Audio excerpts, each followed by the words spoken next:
படங்கள் சொல்லலாம். அதுலேருந்து ஒரு சோல்ஃபுல்லான ஒரு திரைப்படம், தாட்ஃபுல்லான ஒரு ப்ரோவோக்கிங் இருக்கக்கூடிய திரைப்படம் அப்படின்னா கூட அதனுடைய பட்டியலில் இவருடைய பெயர் நிச்சயமாக இருக்கும். அப்படியே தொடர்ந்து தன்னுடைய படங்கள் மூலமாக ஒரு பெரிய இம்பாக்டை கிரியேட் பண்ணக்கூடிய ஒரு நபர். அண்ட் இந்த படத்துக்கு பின்னாடி இருக்கக்கூடிய விஷனும் கூட இவரோடது தான். So ladies time and please put your hands together as I welcome இயக்குனர் திரு சுரேஷ் கிருஷ்ணா அவர்கள். Can we please have you on the dais?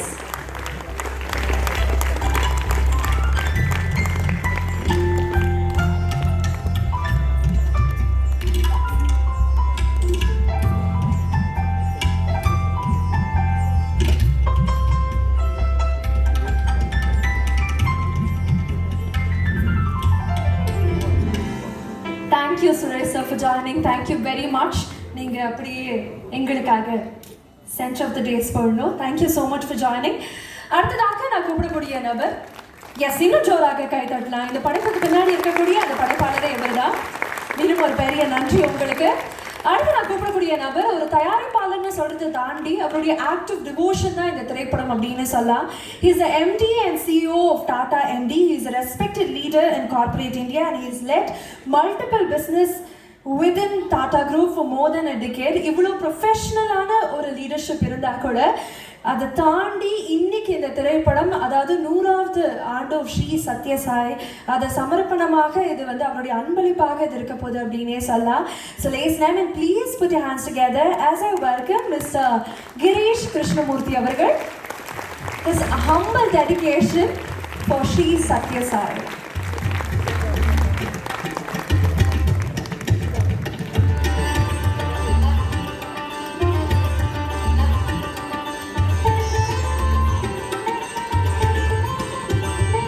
Sir, thank you very much for joining. Ananda பத்தி இன்னைக்கு நிறைய விஷயங்கள் தெரிஞ்சுக்க போறோம், பேச போறோம். படப்பிடிப்பை பத்தி நிறைய கேட்டுக்க ஆசையாக இருக்கு. அதெல்லாம் பார்க்கறதுக்கு முன்னாடி இன்னைக்கு இந்த அரங்கத்துல நமக்காக வந்திருக்கக்கூடிய ஒரு நபரை நீங்க ஆனர் பண்ணணும்னு நாங்க ஆசைப்படுறோம். இவங்களை பத்தி சொல்லணும்னா, she is a banker, ஒரு பேச்சாளர், ஒரு எழுத்தாளர். பொதுவாக ஒரு பாடல் வரி நீங்க கேள்விப்பட்டிருப்பீங்க, நீ நதி போல ஓடிக்கொண்டிரு அப்படின்னு சொல்லி.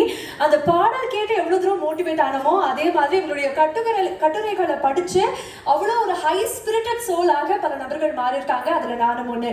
So ladies name and please put your hands together as I welcome திருமதி பாரதி பாஸ்கர் அவர்கள்.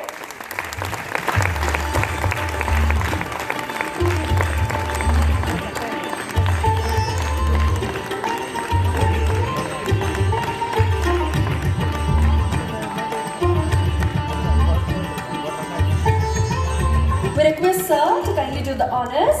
இன்னும் ஜோராக கை தட்டலாம்.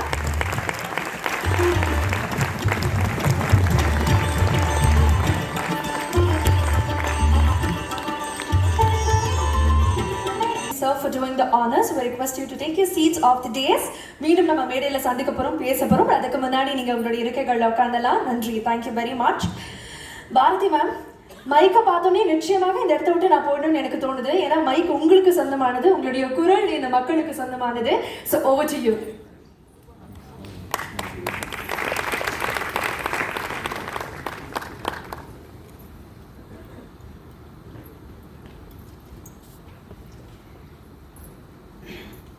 இந்த விளக்குகள் ரொம்ப வெளிச்சமா இருக்கு, கொஞ்சம் அதை குறைக்க முடியுமா? ஆடியன்ஸ் லைட் போட்டால் கொஞ்சம் அவங்க முகத்தை பார்த்து பேச எனக்கு.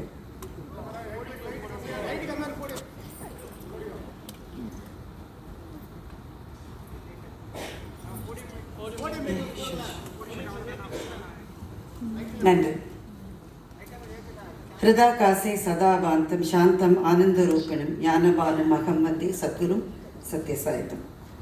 இதயம் என்கின்ற ஆகாசத்தில் என்றென்றைக்கும் வீற்றிருக்கிறவரும், ஆனந்தத்தையும் அறிவையும் தன் உருவாக கொண்டிருப்பவரும், மனம் என்கின்ற ஞான தாமரையில் எப்போதும் மனம் வீசிக் கொண்டிருப்பவருமாகிய குருநாதர் பகவான் சத்யசாய் பாபா அவர்களினுடைய பாதங்களுக்கு என்னுடைய வணக்கங்கள். அனந்தா என்கின்ற இந்த திரைப்படத்தினுடைய மரியாதைக்கும் அன்புக்கும் உரிய தயாரிப்பாளர் அவர்களே,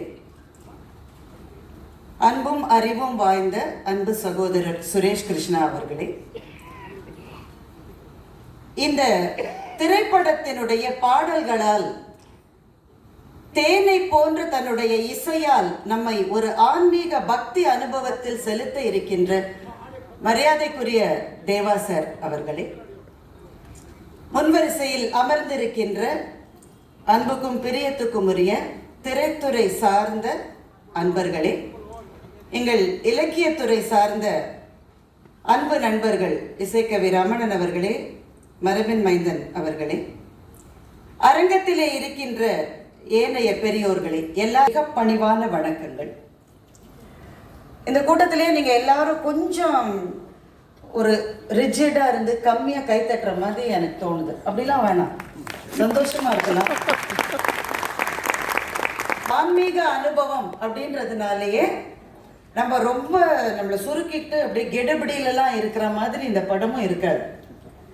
இந்த திரைப்படமே ஒரு ஆனந்தமான அனுபவமாகத்தான் இருக்க போகிறது.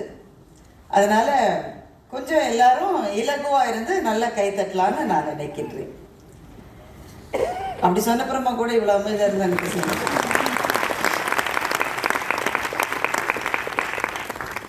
இந்த மேடையில் இந்த நிமிடத்தில் நிற்பதை எனக்கு கிடைத்த மிகப்பெரிய ஆசீர்வாதங்களுள் ஒன்றாக நான் நினைக்கின்றேன்.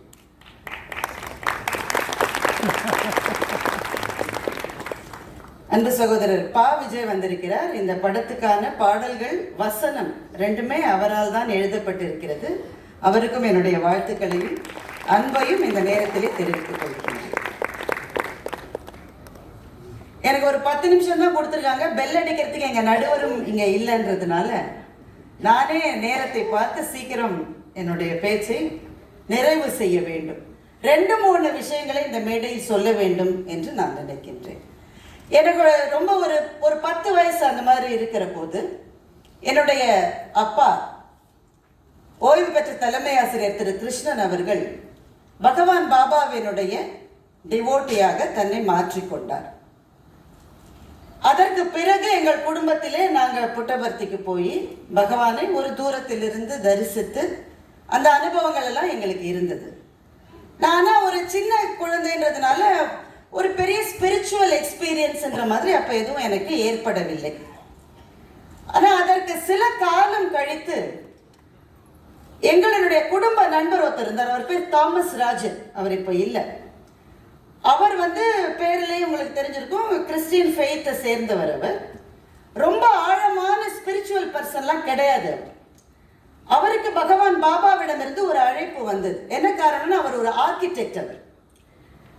அவர் எங்க வீட்டுக்கு எங்க அப்பா கிட்ட கேட்டாரு, என்ன போய் எதுக்கு கூப்பிடுறாருன்னு தெரியலையே, எனக்கும் அவருக்கும் எந்த விதமான தொடர்பும் இல்லையே. எங்க அப்பா சொன்னார், அவர் கூப்பிட்டா அதுல உன்னுடைய வாழ்க்கையில ஏதோ ஒண்ணு மாற போகுதுன்னு நான் நினைக்கிறேன், போயிட்டு வான்னு எங்க அப்பா சொன்னார். தாமஸ் ராஜன் போய் அவரை சந்தித்து விட்டு வந்தார். சந்திப்பினுடைய நோக்கம் என்னவென்றால், இன்றைக்கு புட்டபர்த்தியில் இருக்கிற மல்டி ஸ்பெஷாலிட்டி ஹாஸ்பிட்டல் அப்போது உருவாகவில்லை. அதனுடைய ஆர்கிடெக்டா இருப்பதற்காக தாமஸ் ராஜனை அழைப்பதற்காகத்தான் பகவான் பாபா அந்த சந்திப்பை கேட்டிருந்தார். இந்த சந்திப்பு முடிஞ்சு தாமஸ் ராஜன் எங்க வீட்டுக்கு வந்து அந்த சந்திப்பை பற்றி எங்க அப்பா ஆசையா காத்துட்டு இருக்காரு. என்னப்பா பக்கத்துல இருந்து பாத்தியா, எப்படி இருந்ததுன்னு. அதற்கு அவர் சொன்ன பதில் இத்தனை ஆண்டுகள் கழித்து இன்னும் என் காதிலே இருக்கிறது. அவர் என்ன பேசினாரு, என்ன சொன்னாரு, எதுவும் எனக்கு தெரியல அங்கு. என் கண்ணுல இருந்து தண்ணி கொட்டிக்கிட்டே இருந்தது. அது ஒரு அனுபவம் தான் எனக்கு ஞாபகம் இருக்கு. எங்க அப்பா சொன்னாரு, கடவுளை சந்திக்கிற போது சில சமயம் அப்படிப்பட்ட அனுபவங்கள் நமக்கு வரும் என்று எங்க அப்பா சொன்னார். இதற்கு பிறகுதான் அந்த அனுபவத்திலே இருக்கக்கூடிய ஆன்மீக அதிர்வுகளை பற்றி நான் தெரிந்து கொள்ள ஆரம்பித்தேன். ரொம்ப சுருக்கமா சொல்லணும்னா 3 விஷயங்கள். பாபாவினுடைய டிவோட்டிஸா உலகம் முழுவதும் இருக்கிற எத்தனையோ லட்சக்கணக்கான பேர் ஒருவேளை சத்யசாய் பாபாவை பற்றி அவ்வளவாக தெரியாமல் இருக்கிற மற்றவர்கள். இந்த திரைப்படம் எல்லாருக்கும் ஆனது. தெரிந்தவர்களுக்கு இது ஒரு அஷ்யூரன்ஸ், தெரியாதவர்களுக்கு இது ஒரு அறிமுகம். எதற்கான அறிமுகம் என்றால், பாபா அவர்களுடைய வாழ்க்கையில 3 விஷயங்களை நாம பார்க்கணும். இந்த 3ஐயும் சொல்லிட்டா என்னுடைய நேரம் சரியா இருக்கும்னு நினைக்கிறேன். 1, எல்லாரும் கேள்விப்பட்டிருக்க எழுதப்பட்டிருக்கக்கூடிய அவர் செய்த அந்த லீலா வினோதங்கள், அற்புத செயல்கள், அது பற்றி எல்லாருமே கேள்விப்பட்டப்ப நிறைய புத்தகங்கள் இருக்கிறது. இந்த திரைப்படத்தினுடைய மைய கருத்து கூட அப்படிப்பட்ட 5 அனுபவங்களினுடைய கோர்வையாகவும் தொகுப்பாகவும் இந்த படம் பயணம் செய்ய போகிறது. அதை நீங்க இன்விடேஷன்லயே பார்த்திருக்கலாம். அனந்தா என்கின்ற இந்த படம் அப்படிப்பட்ட 5 அனுபவங்களினுடைய தொகுப்பு. நம்ம எல்லாரும் அதை பற்றி நிறைய கேள்விப்பட்டிருப்போம். ஒவ்வொருவருக்கும் இருக்கிற பிரத்யேகமான அனுபவம் அது. மற்றவர்கள்ட்ட சொல்ற போது அவங்களுக்கு சந்தேகமா இருக்கு, இப்படி கூட இருக்குமான்னு. ஆனா இது பிரத்யேகமான அனுபவங்கள். எனக்கு தெரிந்து எத்தனையோ நண்பர்கள் ரொம்ப வியாதிகளினால பாதிக்கப்பட்டு இவ்வளவுதான் காலம், இனிமே கிடையாதுன்னு சொல்லப்பட்டவர்கள் அவங்க ஒரே ஒரு மருந்தை போய் பாபாட்டேன்னு வாங்கிப்பாங்க. என்ன மருந்து தெரியுமா? பாபாவினுடைய விபூதி, சாய்ராமினுடைய அந்த விபூதி ஒன்று. அதை இட்டுட்டு அப்புறம் போய் பார்த்தா அந்த டாக்டர்ஸ் முன்னாடி எடுத்த ரிப்போர்ட்ஸ் எல்லாம் தப்பா, இப்ப இனிமே எடுக்கிற ரிப்போர்ட்டுக்கு அதுக்கு சம்பந்தமே இல்லையே என்று பிரமித்து போன சம்பவங்கள் நிறைய இருக்கிறது. ஆனால் இந்த மாதிரியான லீலா வினோதங்களை பற்றி அதிகம் பேசுவதை கூட பகவான் அவ்வளவாக விரும்புவதில்லை என்று நான் கேள்விப்பட்டிருக்கிறேன். அது ஒரு பெரும் மாளிகையினுடைய நுழைவு வாசல் மாதிரி அந்த அனுபவங்கள். நுழைவு வாசல் தான் அது. The biggest miracle I have performed is the change of heart என்று தான் பகவான் பாபா சொல்லி இருக்கிறார். அவரை மாற்றியது இந்த வியாதி இதெல்லாம் கிடையாது. நான் செய்த மிகப்பெரிய அற்புத செயல் என்பது மானுட மனத்தை மாற்றியது என்று சாய்பாபா அவர்கள் அருளி செய்திருக்கிறார்கள். அது முதல் கட்டம். 2வது கட்டம் அவர் நமக்கு கொடுத்த உபதேசங்கள். என்றென்றைக்கும் வாழ்க்கையில கஷ்டமான தருணங்களில் கூட வரப்போகிற உபதேசங்கள் என் மனதுக்கு ரொம்ப நெருக்கமானது. அவர் சொன்னது, there is only one caste, the caste of humanity. There is only one religion, the religion of love. There is only one language, the language of the heart என்று பகவான் சொல்லியிருக்கிறார். இந்த உலகத்திலே இருப்பது ஒரு சாதி, மானுடம் என்கின்ற சாதி. இந்த உலகத்திலே இருப்பது ஒரே ஒரு மதம், அன்பு என்கின்ற மதம். இந்த உலகத்திலே இருப்பது ஒரு மொழி, இதயத்தினுடைய மொழி என்று பாபா சொல்லி இருக்கிறார். ரொம்ப சிக்கலான தத்துவ விசாரணைகளை கூட ரொம்ப எளிமையாக சொல்லுவதுதான் பாபாவினுடைய பாணி. நீங்க நிறைய பேர் கேள்விப்பட்டிருப்பீங்க. ஒருத்தர் போய் பாபா கிட்ட ஐ வாண்ட் பீஸ் என்று கேட்டிருக்கிறார். எனக்கு அமைதி வேணும், ஐ வாண்ட் பீஸ். பாபா அவரை அதை ஒரு பலகையிலே எழுத சொல்லுகிறார். அவர் எழுதுகிறார். இந்த ஐன்றதை அழிச்சிருங்க, அழிச்சிட்டாரு. வாண்ட்ன்றதை அழிங்க, அதையும் அழிச்சிட்டாரு. ஐ வாண்ட் இது ரெண்டுத்தையுமே அழிச்சிட்டா பீஸ் தானா வந்துடும் என்று பாபா சொன்னார். நான் என்கின்ற அகங்காரம், எனக்கு வேண்டும் என்கின்ற ஆசை, இந்த இரண்டையும் தவிர்த்து விட்டால் அமைதி என்பது தானாகவே வந்து சேரும் என்பது பாபா நமக்கு சொன்ன பெரும் பாடம். ரொம்ப எனக்கு நிறைய சொல்லிட்டு போலாம், நேரம் இல்லை. 2 விஷயங்களை மறக்கணும், 2 விஷயங்களை மறக்க கூடாதுன்னு பாபா சொல்லுவார். 2 விஷயத்தை மறக்கணும், 2 விஷயத்தை மறக்க கூடாது. எதை மறக்க கூடாது? மற்றவங்க நமக்கு செய்த நன்மைகளை மறக்க கூடாது. நாம் மற்றவர்களுக்கு செய்த தீமைகளை மறக்க கூடாது. நாம மற்றவங்களுக்கு நம்ம அறியாம எவ்வளவு செஞ்சிருப்போம், நல்லா தெரியும், உள்ள வெளியில காமிச்சிக்க மாட்டோம், தெரியும் தானே நமக்கு. நாம் மற்றவர்களுக்கு செய்த தீமைகளை மறக்க கூடாது. சரி, அப்ப எதை மறக்கணும்? மற்றவர்களுக்கு நாம் செய்த நன்மைகளை மறக்கணும், மற்றவர்கள் நமக்கு செய்த தீமைகளை மறக்கணும்.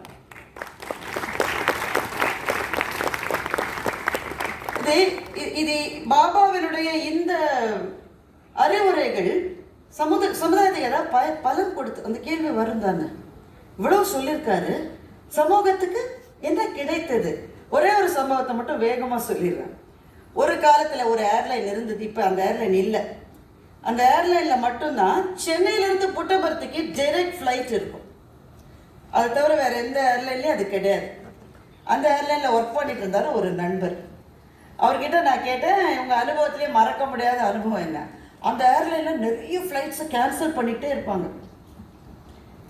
எந்த ஏர்லைன்லையும் இப்போ நீங்கள் யோசிக்காதீங்க, நான் சொல்கிறது முன்னாடி இருந்தது.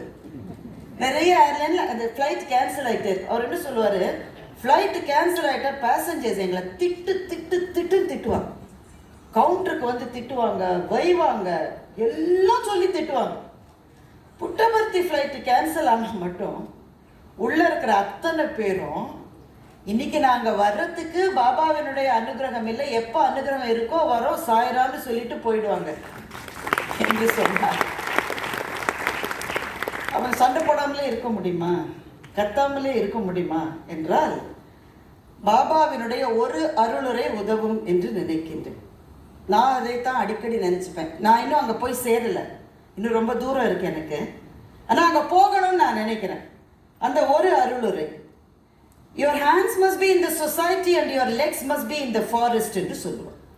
உன் கைகள் சமூகத்தில் இருக்கணும், கால்கள் காட்டில் இருக்கணும்னு பாபா சொன்னார். முதல்ல எனக்கு இது புரியவே இல்லை. கை சமூகத்தில் இருந்தால் காலு சமூகத்தில் தானே இருக்கும், அது எப்படி கை சமூகத்திலையும் கால் காட்டிலையும் எப்படி இருக்க முடியும்? அதற்கு பின்னாடி இருக்கிற தாற்பயத்தை புரிந்துக்கணும். கை சமூகத்தில் இருக்கணும்னா இந்த சமூகத்தில் தான் நம்ம வாழ்ந்தாகணும். நம்மை சுற்றி எத்தனை துரோகங்கள், ஏமாற்றங்கள், நம்ம நினைக்கிறது நடக்க மாட்டேங்குது. நாம யாருக்கு உதவி செஞ்சோமோ அவன் தான் நமக்கு முதல்ல குழி வெட்டுறான். யார ரொம்ப நம்புகிறோமோ அந்த இடத்துல தான் அடி விழுது. எந்த உறவு பிரியவே பிரியாதுன்னு நினைக்கிறோமோ அதுதான் பிரியுது. இதுதான் சமூகம். இந்த சமூகத்துல தான் நம்ம வாழ்ந்தாகணும். வாழ்ந்து நம்முடைய வேலைகளை செய்து ஆக வேண்டும். என்ன வேலைகள்?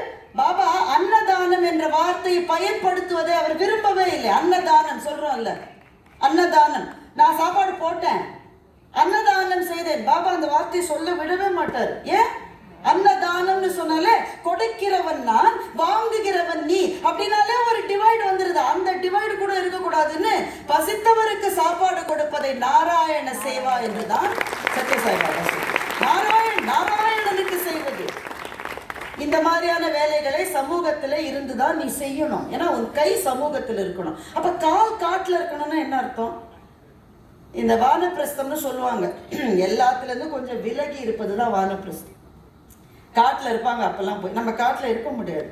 சமூகத்துல இருந்து கொண்டே காட்டில இருப்பது போல விலகி இருக்கணும். இதுதான் பாபா சொன்னது. எப்படி அப்படி விலகி இருக்க முடியும்? பாபா ஒரு முறை ஜனகரினுடைய கதையை சொன்னார். அதை நேரே கேட்கிற வாய்ப்பு எனக்கு கிடைத்தது. ஜனகர் மன்னர், உங்களுக்குலாம் தெரியும். சுகபிரம்மரிடம் ஜனகர் பாடம் கற்றுக்கொண்டிருந்தார். அவருக்கு ரொம்ப ஸ்பெஷல் ஸ்டேட்டஸ் கொடுக்குறாரு சுகர்னு மற்ற மாணவர்களுக்கெல்லாம் கொஞ்சம் வருத்தம். அதனால சுகர் என்ன பண்ணாரா, ஒரு நாள் ஒரு சின்ன டிராமா செட்டப் பண்ணாரு. அடுத்த நாள் பாடம் நடக்கிற போது ஒரு ஓடி மிதிலை தீப்பற்றி எரிகிறதுன்னு சொன்னார். மிதிலையில் யாருக்கெல்லாம் வீடு இருந்தோ அவெல்லாம் ஓடி போயிட்டான். அப்புறமா ஜனகர் கேட்டார், நெருப்பை அணைப்பதற்கு எல்லாரும் முயற்சி எடுக்கிறாங்க. எல்லாரும் முயற்சி எடுக்கிறாங்க. ஆனால் அரண்மனை தான் முழுக்க எரிஞ்சு போச்சு. முழுக்க எரிஞ்சு போச்சா? எதுவுமே இல்லை, ஃபுல்லா எரிஞ்சு போச்சு. ஜனகர் சொன்னாராம், சரி பாடத்தை தொடரலாம். மற்ற மாணவர்கள்லாம், என்னங்க இது, உங்க அரண்மனையே எரிஞ்சு போச்சுன்றீங்க, நீங்க பாடத்தை தொடரலாம். மக்களை காப்பாற்ற வேண்டிய வேலை நடக்கிறது. என்னுடைய அரண்மனையில் இனிமேல் காப்பாற்றுவதற்கு எதுவும் இல்லை. அங்கே போய் அழுவதை விட நான் இங்கே பாடம் கற்பது தானே எனக்கு இருக்கிற அடுத்த பணி. ஜனகர் சொன்னார். பாபா இந்த கதையை சொல்லிவிட்டு சொன்னார், இப்படிப்பட்ட மனநிலை இருக்கிறவன் தான் சமூகத்தில் சேவை செய்ய முடியும் என்று பாபா சொன்னார். அது வர்றது கஷ்டம், ஆனால் வர்றதுக்கான பாதை என்பது சத்யசாய் பாபா நமக்கு அமைத்து கொடுத்த ஒரு பாதை என்று நான் நம்புகின்றேன். இன்னைக்கு எல்லாத்தையும் விட ஒரு விஷயத்துக்கு சாய்ராமனுடைய பாதை நமக்கு தேவை. சமூகத்தில் வன்முறை பெருகி இருக்கிறது. நான் சொல்ற வன்முறை கத்தியால குத்துறது, துப்பா, அந்த வன்முறையை பற்றி அப்புறம் பேசலாம். வார்த்தைகளில் வன்முறை பெருகி இருக்கிறது. நீங்க எந்த சோசியல் மீடியா எடுத்துக்கங்க, எந்த கூட்டத்தை எடுத்துக்கங்க, எதை எடுத்துக்கங்க, என்ன சொற்கள் வருகிறது, எல்லா சொற்களும். அட ஒரு நிகழ்ச்சி இருந்தா கீழே கமெண்ட் போடுறதுல இருக்கிற சொற்களை படிக்க முடியுமா நம்மால? சொற்களில் வன்முறை, வார்த்தையில் வன்முறை. ஆனா என்றைக்கு சாய்ராமனுடைய பாதங்களில் சரணடைந்து அந்த பாதையில் காலடி வைத்து விட்டார்களோ மனதில் மென்மை வருகிறது. அதற்கு முன்னால் வார்த்தைகளில் இனிமை வருகின்றது. இனிய உளவாக இன்னாத கூறல் கனி இருப்ப காய் கவர்ந்தற்று என்று வள்ளுவன் சொன்னான். அதுதான் இந்த மண்ணின் வேதம். இனிய சொற்களை பேச வேண்டும். அந்த பயிற்சி நம் குழந்தைகளுக்கு வர வேண்டும் என்று சொன்னால் அவர்களுக்கு பாலசேவிக்காக்கு நீங்கள் அழைத்து போய் பயிற்சி கொடுக்கலாம், எல்லா பயிற்சியும் கொடுக்கலாம். ஆனா அந்த அறிமுகமே இல்லாதவர்களுக்கு ஒரு வாயிலை திறக்கிற பணியைத்தான் இந்த அருமைக்குரிய தயாரிப்பாளரும் திரு சுரேஷ் கிருஷ்ணா அவர்களும் செய்திருக்கிறார். இப்படி கூட ஒரு பாதை இருக்கிறது என்று நம்முடைய அடுத்த தலைமுறைக்கு செய்கிற பெரும் பணியை அவர் செய்திருக்கின்றார். சுரேஷ் கிருஷ்ணாவை பற்றி நினைக்கிற போது அண்ணாமலையும் பாட்ஷாவும் நம்முடைய ஞாபகத்துக்கு வரும். பாபா என்கிற படத்தை அவர் எடுத்தார். அன்றைக்கே அவருக்கு சிக்னல் வந்துருச்சு, இந்த படத்தை அவர் எடுக்கணும் பின்னாடின்னு சொல்லி. அப்படிப்பட்ட அதிரடி சரவெடி படங்களை எடுத்த ஒரு இயக்குனர் இந்த படத்தை ஒரு ஆன்மீக அதிர்வலையை ஏற்படுத்துகிற படமாக எடுத்திருக்கின்றார். இதற்கு தேனிசை தென்றல் தேவா ஐயா அவர்களினுடைய அற்புதமான அந்த இசை, மனத்தை உருக்குகின்ற அந்த ஆன்மீக இசை, மிகச்சிறந்த வசனத்தை எழுதியிருக்கிற சகோதரர் பா விஜயனுடைய பாடல்களும் வசனமும், இது எல்லாமே இந்த படத்துக்கு அணி செய்யும். இந்த படத்திலே நிறைய பேர் பங்களிப்பு செய்திருக்கிறார்கள். அவர்கள் எல்லாருக்கும் இது ஒரு ஆன்மீக அனுபவமாக இருக்கும். ஆனால் இது ஒரு டாக்குமெண்ட்ரிலாம் கிடையாதுங்க, கமர்ஷியல் படம் தான். அதே துடிப்போடு கிளைமேக்ஸில் இருக்கிற சஸ்பென்ஸோடு தான் இந்த படத்தை நாம் பார்க்க போகின்றோம். ஒரு படத்தினுடைய ஆடியோ லான்ச் என்பது பல சமயங்களில் பலவிதமான அதிர்வலைகளை ஏற்படுத்துகிறது. ஆனால் நம்முடைய சமூகத்தில் அன்பையும் அமைதியையும் சொன்ன பகவான் பாபாவினுடைய ஆன்மீக அதிர்வலைகளை எழுப்புகிற ஒரு நிகழ்ச்சியாக இந்த நிகழ்ச்சி இருப்பது என் நெஞ்சத்துக்கு மிகவும் நெருக்கமாகவும் நெகிழ்வாகவும் இருக்கின்றது. இந்த படம் வெற்றி பெறவும் இதனுடைய பாடல்கள் நம் நெஞ்சத்திலே தங்கி தங்கி வன் சொற்களை கேட்டு கேட்டு கேட்டு அதுக்கே நார்மலைஸ் ஆயிட்டோம்.